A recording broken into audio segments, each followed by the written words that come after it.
नमस्कार दोस्तों, मेरा नाम है सुनील और आप देख रहे हैं अपना लोकप्रिय यूट्यूब चैनल जिसका नाम है सुनील जसवाल विविलोफाइल। दोस्तों, इस वीडियो में हम लोग बात करेंगे एचपी टीजीटी कमीशन की। कब तक हो सकता है टीजीटी कमीशन, इसके बारे में भी यहाँ पे जानकारी प्राप्त करेंगे। नोटिफिकेशन कब तक हो सकता है और तैयारी कहां से शुरू करें, इसके बारे में भी हम लोग यहाँ पे डिटेल में चर्चा करेंगे।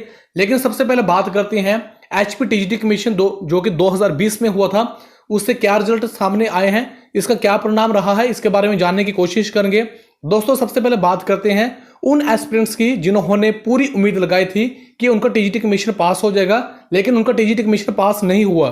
दोस्तों, बहुत सारे ऐसे एस्पिरेंट भी थे जिनकी फाइनेंशियल सिचुएशन बहुत खराब थी और उनको लग रहा था कि 2020 का वो कमीशन पास कर जाएंगे और उनकी जो फाइनेंशियल सिचुएशन है वो ठीक हो जाएगी, लेकिन उनका भी कमीशन पास नहीं हुआ है। अब बहुत सारी फ्रस्ट्रेशंस है, बहुत सारी निराशा है, जिसकी वजह से वो कुछ सोच नहीं पा रहे हैं, उनके पास कोई रास्ता नजर नहीं आ रहा है। लेकिन एक अच्छी खबर है दोस्तों, जैसे कि 4000 पोस्टों की जो नोटिफिकेशन थी वो न्यूज़पेपर में पब्लिश हो चुकी थी, और जब पब्लिश होती है न्यूज़ पेपर में कोई भी खबर तो उसके बाद उसका ऑफिशियल नोटिफिकेशन भी आता है।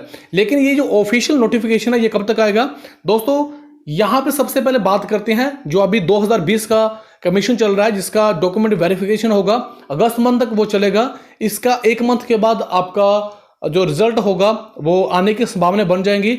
तो यहां पे अगर आप लोग लेके चलें तो आपका जो नोटिफिकेशन है वो नवंबर या दिसंबर में हो सकता है।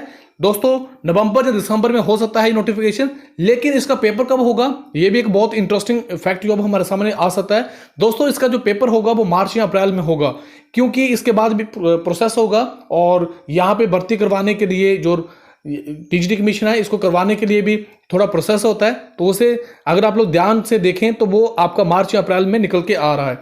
तो अब तैयारी की शुरुआत कहाँ से करें, क्या हम लोग मार्च महीने तक वेट करें कि मार्च महीने में जो पेपर होगा, इससे पहले अक्टूबर नवंबर का वेट करें कि उसका नोटिफिकेशन होगा।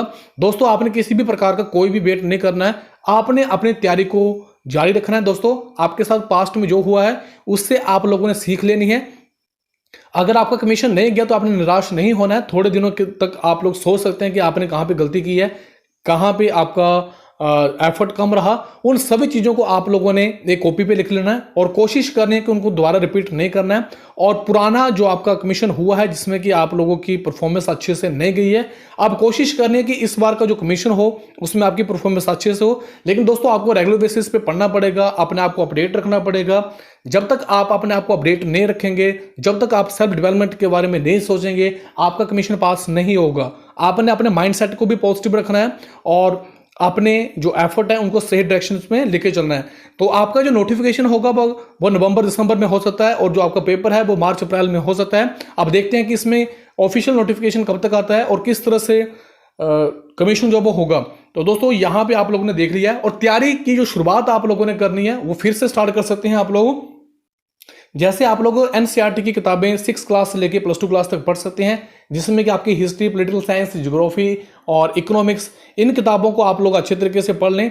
जैसे कि यहाँ पे मैं आप लोगों को बताना चाहता हूँ कि जो 2020 का पेपर हुआ है जिसमें कि ज्योग्राफी वाला जो सेक्शन था, अगर आप लोग ज्योग्राफी की बुक ले लें, जिसमें कि चैप्टर 7th क्लास की बुक ले लें, ज्योग्राफी की भूगोल की बुक ले लें और उसमें चैप्टर नंबर अगर 2 का ले लें जिसमें पृथ्वी के बारे में बताया हुआ है, तो वहां से बहुत सारे क्वेश्चन जो थे वो पूछे गए थे। तो यहाँ पे आप जब आप वहां पे एनालिसिस करेंगे तो आपको पता चलेगा कि एनसीईआरटी में काफ़ी सारे प्रश्न जो पूछे जाते हैं। तो आप अपनी शुरुआत एनसीईआरटी से कर सकते हैं और दोस्तों, प्रीवियस ईयर के क्वेश्चन पेपरों को भी ध्यान में रखते हुए आप लोग अपनी तैयारी को कर सकते हैं। जैसे कि मैंने 2018, 19, 20 के जो क्वेश्चन पेपर हैं उसमें अलग अलग सब्जेक्ट के वीडियो बनाए हुए हैं और जो थोड़े से वीडियो बच गए हैं उनको के ऊपर भी मैं काम करूंगा। दोस्तों, आप लोगों ने तैयारी को नहीं छोड़ना है, तैयारी को बना के रखना है और कोशिश करनी है कि आपने अपनी स्टडी को डिटेल में करना है, बेसिक को स्ट्रॉन्ग करना है और अपने माइंडसेट को पॉजिटिव करना है कि इस बार कमीशन पास होगा। तो दोस्तों, 100% चांस है कि आपका कमीशन पास हो जाएगा, लेकिन एक दिन सोचने से नहीं होगा। डेली बेसिस पे काम करना पड़ेगा और डेली बेसिस पे आपको हार्ड वर्क करना पड़ेगा और आपने आपको मैनेज करना पड़ेगा और जो भी आपकी कमियां हैं उनको सुधारना पड़ेगा। आपने वीक सब्जेक्ट को भी सुधारना पड़ेगा और जो आपके स्ट्रॉन्ग सब्जेक्ट हैं उनको आपको स्ट्रॉन्ग करना पड़ेगा। तो दोस्तों, ये आज का वीडियो था। मुझे उम्मीद है कि यह आपको काफी ज्यादा पसंद आया होगा। फिर भी अगर आपके मन में प्रश्न है तो कमेंट बॉक्स में जरूर टाइप करें। दोस्तों, ये वीडियो आपको कैसा लगा, आप अपनी राय कमेंट बॉक्स में जरूर बताएं। आप लोगों ने मुझे इतना समय दिया, आप सभी का बहुत बहुत धन्यवाद। Thank you very much. दिल से